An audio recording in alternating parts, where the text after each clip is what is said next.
Salut à tous! Aujourd'hui, on va voir une ancienne partie de Magnus Carlsen, mais surtout, on va vous faire participer.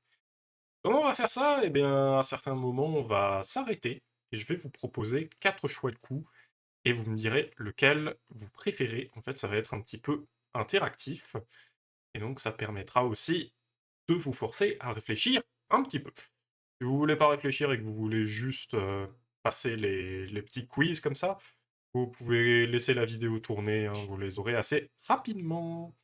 Donc on va commencer par le premier coup donc, de la partie entre Jan Smits et Magnus Carlsen. C'était une partie qui date de 2006, c'était à l'époque où Carlsen n'était pas encore le GOAT qu'il est aujourd'hui.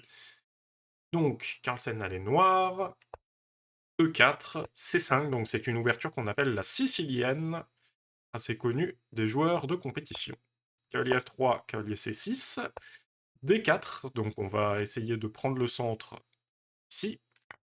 C prend, cavalier prend, assez logique jusque-là.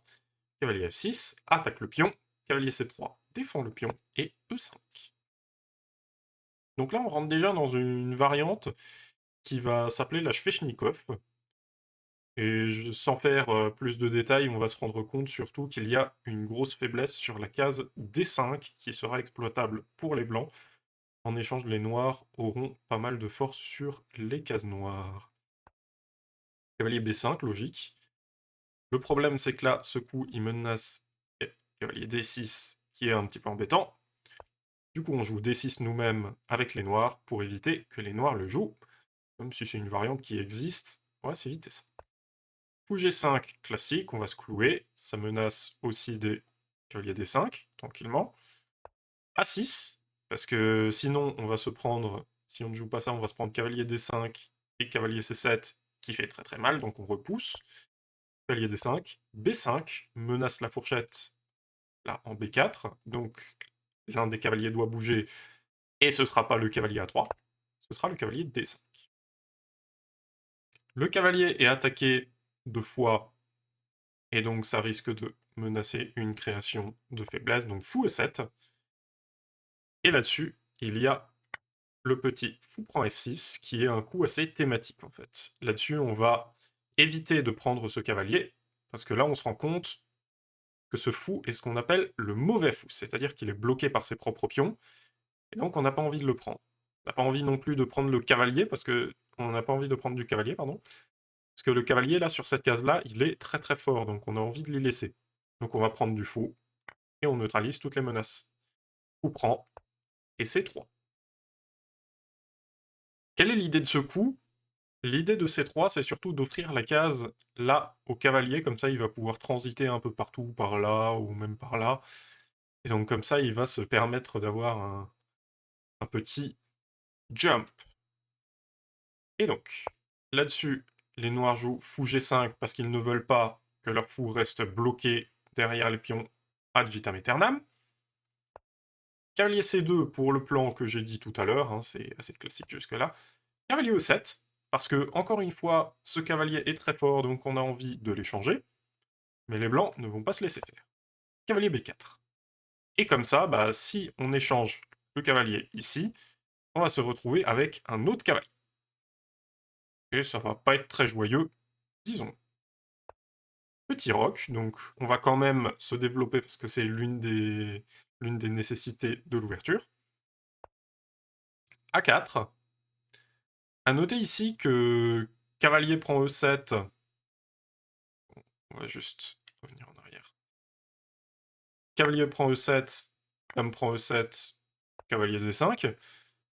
En soi, ça pourrait être fort, mais rien que sur le dame D8 de retour, eh bien, on ne voit pas trop où le cavalier peut aller de très fort. Les cases noires sont très bien contrôlées par la dame et par le fou. Donc en soi, ce cavalier, il est fort, mais il contrôle pas grand-chose. On va éviter de jouer ça et on va plutôt partir sur A4. Là-dessus, les noirs ont décidé de faire et prend A4. Il y a un coup qui a l'air comme ça un petit peu surprenant parce que ça met une véritable cible sur ce pion-là. Mais le problème, c'est qu'il y a quoi d'autre? Si on regarde A5, ça a pas l'air très beau. cavalier recule, disons ici. Après, on n'a pas de B4. C'est pas terrible quand même. Là-dessus, à noter que sur cavalier prend D5, dame prend D5. On menace toujours de prendre la tour. Et là, la tour est menacée parce qu'il y a le fou qui empêche de prendre. Il faut faire attention à ce genre de choses aussi. Donc là-dessus, B prend A4. On va jouer tranquillement. Tour prend A4. Et là-dessus, on voit qu'il y a une grosse cible sur ce pion-là. Donc on va jouer un coup qui est assez logique. A5. Là, ça va aller. On n'est pas obligé, en fait, avec les blancs, de bouger ce cavalier tout de suite. Que ce pion est cloué.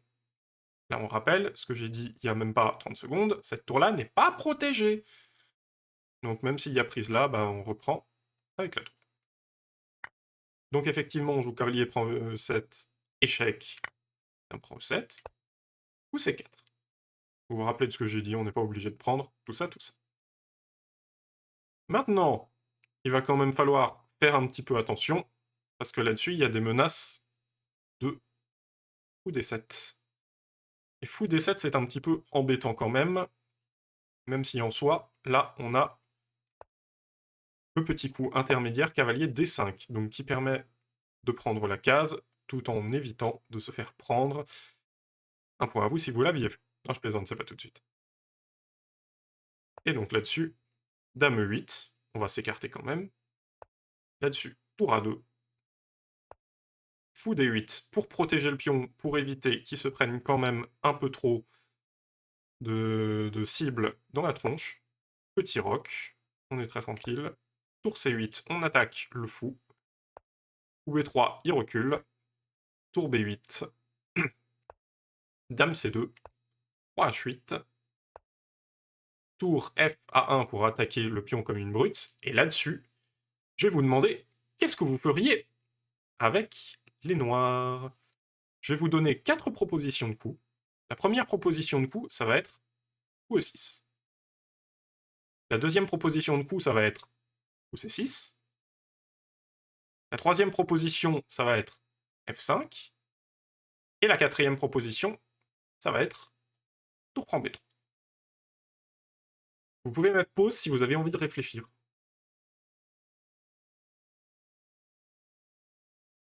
Alors, normalement, vous avez mis pause, donc on va voir un petit peu ce qui se passe sur les différents coups, histoire que vous ayez une petite idée de ce qui va se passer. Donc déjà, on va commencer par tour prend B3, pardon. Sur dame prend B3, il n'y a absolument rien. Hein. Fou E6 n'est pas une menace, vu que bon, le cavalier est sécurisé, il n'y aura aucun problème. Même A4 ne suffit pas à justifier cette idée-là. C'est un coup qui a juste donné une qualité pour absolument rien. Moins un point si vous l'avez joué. On va partir maintenant sur coup E6. C'est un coup qui a déjà l'air un peu plus intéressant, puisqu'il essaye de contester l'hégémonie du cavalier, là, et qui le rend un petit peu plus menacé, on va dire. Le problème, c'est qu'il y a un petit coup qui embête beaucoup les blancs, les noirs, pardon, dans cette position. Coup A4. Et là, on se rend compte que la dame n'a plus aucune case de fuite. Embêtant, quand même. Donc on est obligé de rejouer fou D7. Et là-dessus, on est revenu dans quasiment la même position, sauf que les noirs vont devoir échanger leur paire de fous, ce qui est un de leurs plus beaux avantages, rester avec leur seul mauvais fou, mais en plus, ce sera aux blancs de jouer. Donc c'est une position vraiment qu'on n'a pas envie d'avoir. Donc, là-dessus, coup E6, pardon, coup E6, c'est un coup qui n'est pas très très bon. On va partir maintenant sur coup C6, avec plus ou moins la même idée d'attaquer ce cavalier-là, et de chasser son hégémonie. Ce serait une bonne idée aussi, mais il y a toujours x4. Et là, on voit encore et toujours que ce fou va être condamné à l'échange, entre guillemets, pour au final ne pas du tout inquiéter ce cavalier. Et vous vous rendrez compte que c'est pas forcément évident. Et là-dessus, on n'aime pas du tout, mais alors pas du tout, la position des noirs. Tac. On revient là sur là-dessus. Maintenant, on va partir sur F5.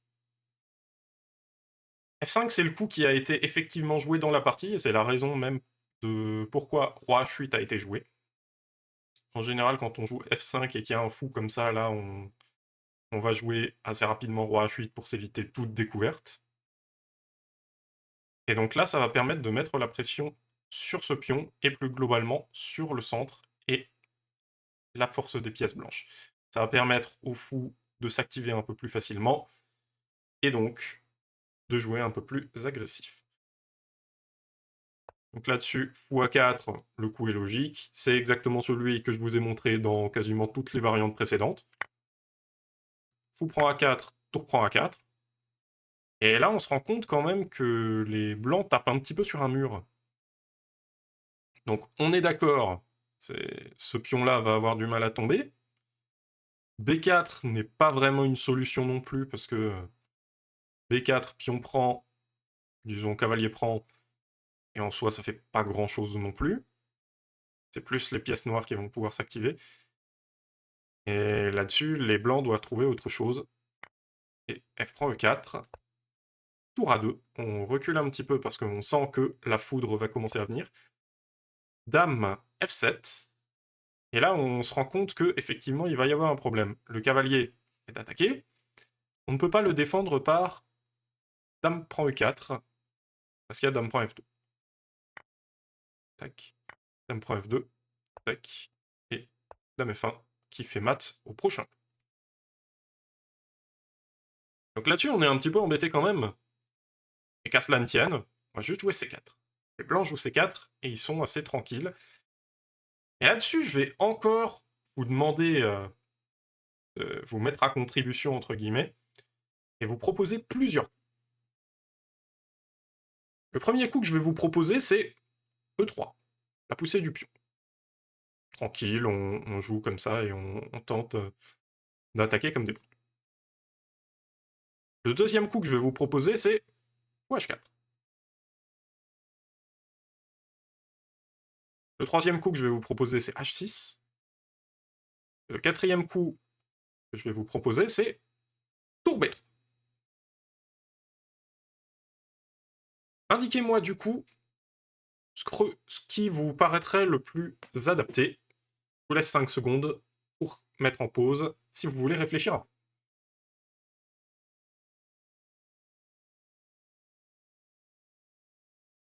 Bon, les 5 secondes sont passées et je m'emmerde, donc on va voir ce qui se passe sur la plupart des coups. Alors, mettons qu'on joue H6 ici. Un coup calme, qui fait pas grand chose, mais qui ne met pas de pression non plus. Donc là-dessus, les blancs vont juste pouvoir jouer tour E1, récupérer leur pion tranquillement, et ne pas avoir, ma foi, trop de problèmes. Là-dessus, c'est pas terrible et c'est un peu ambitieux, on va dire. H4, c'est une idée intéressante aussi. C'est l'idée sympathique, c'est de taper sur F2, de mettre de la pression, et de se dire que cette case F2 va être encore plus vulnérable. Le problème, c'est qu'il y a G3. C'est un peu dommage parce que là, on fait en sorte que les noirs renforcent leur case noire, alors que nous, tout ce qui nous reste, c'est un fou de case noire. Vous reconnaîtrez que stratégiquement, c'est pas vraiment l'idéal. Là-dessus, je vous ai proposé aussi E3. Alors, E3, c'est le coup un petit peu what the fuck, comme ça, on peut se demander un peu ce qu'il fait. Ah, il fait rien, en fait, juste sur F prend E3, par exemple. Il n'y a rien. Et là-dessus, à terme, on pourra juste jouer Dame 2 et Tour F1, et essayer de se battre pour l'égalité, et pour reprendre un peu de pression. Ça va pas être évident non plus, mais il y a des moyens de tenir l'égalité.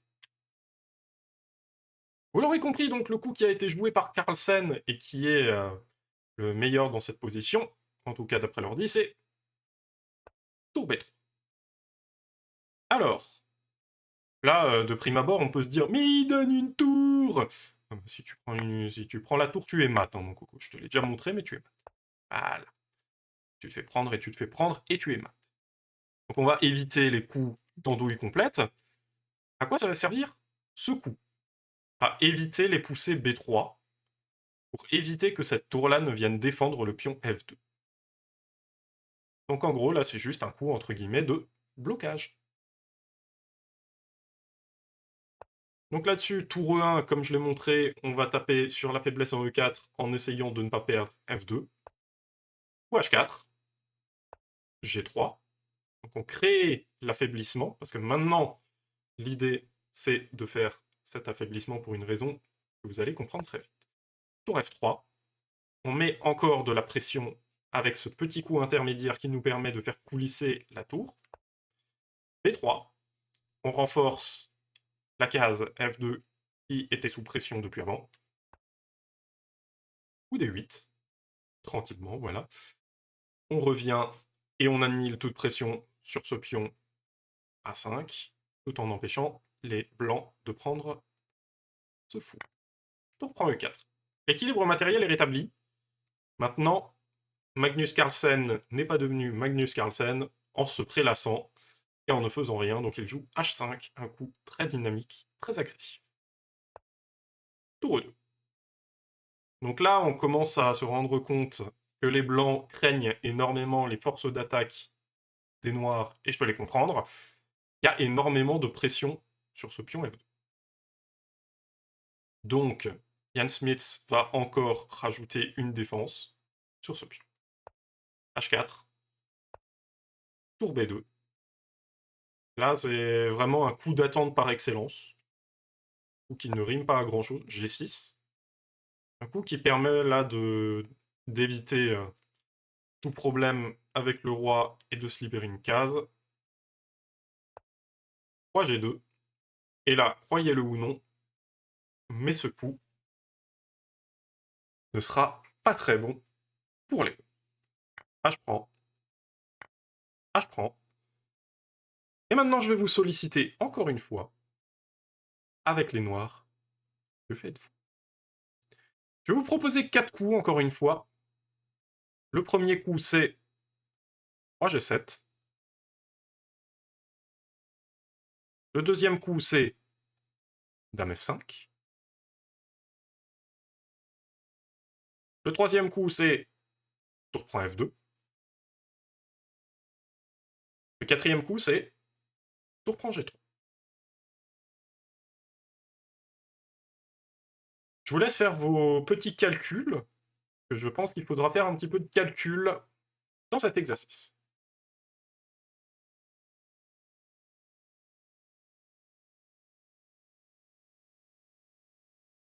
Et donc là-dessus, on va pouvoir jouer Roi G7. Le problème, c'est que sur Roi G7, il y a Dame E4, mettons.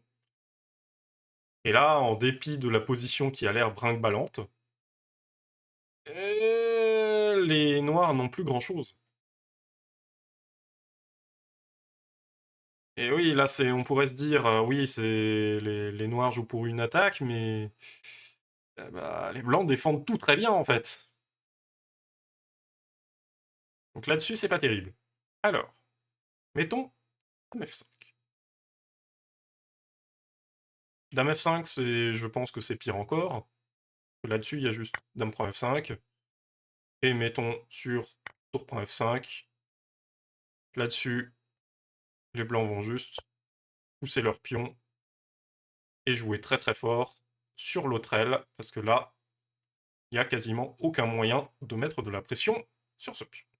La finale sera donc très certainement perdante, et les noirs sont un petit peu fichus ici. Donc, vous l'aurez compris, là on veut pas arriver en finale. Donc du coup, il va falloir faire un coup brutal et barbare.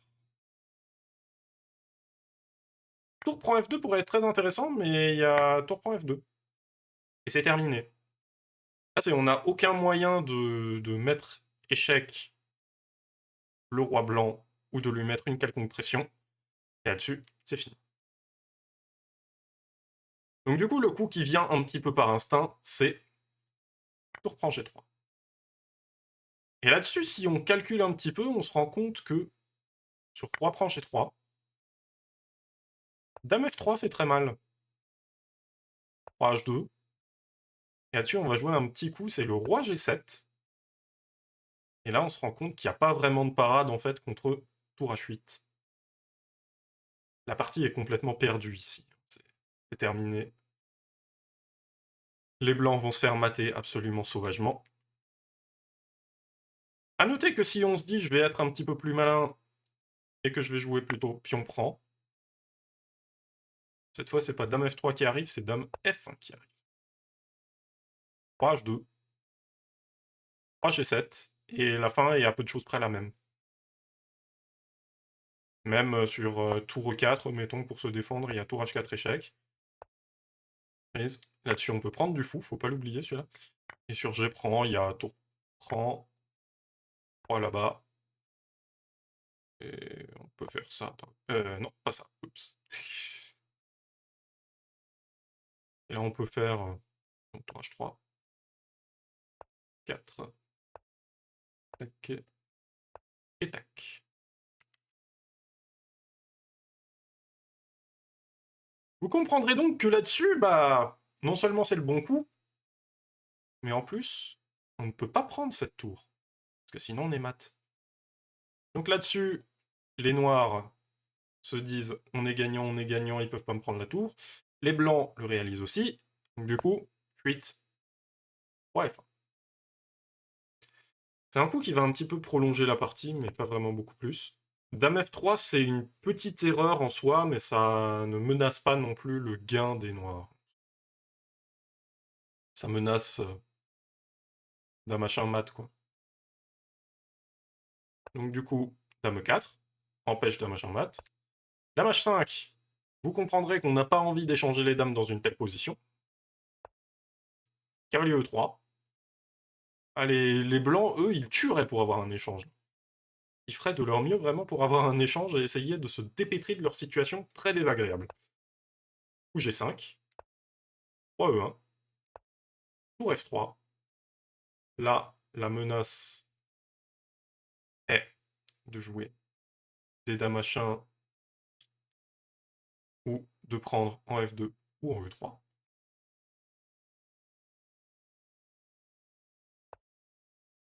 Cavalier F1. Coup C1. Attaque la tour. Mais pas que. Tour en A2, d'accord. Tour prend B3. La Magnus prend un deuxième pion. Il est tranquille. Il attaque. Il attaque. Il attaque comme une brute. Cavalier G3. Dame H6. Dame G4. Et là-dessus, je vous laisse trouver le petit coup qui met fin à la partie. Parce que je vous donne même plus de propositions, là, c'est une petite tentative d'exercice tactique pour finir.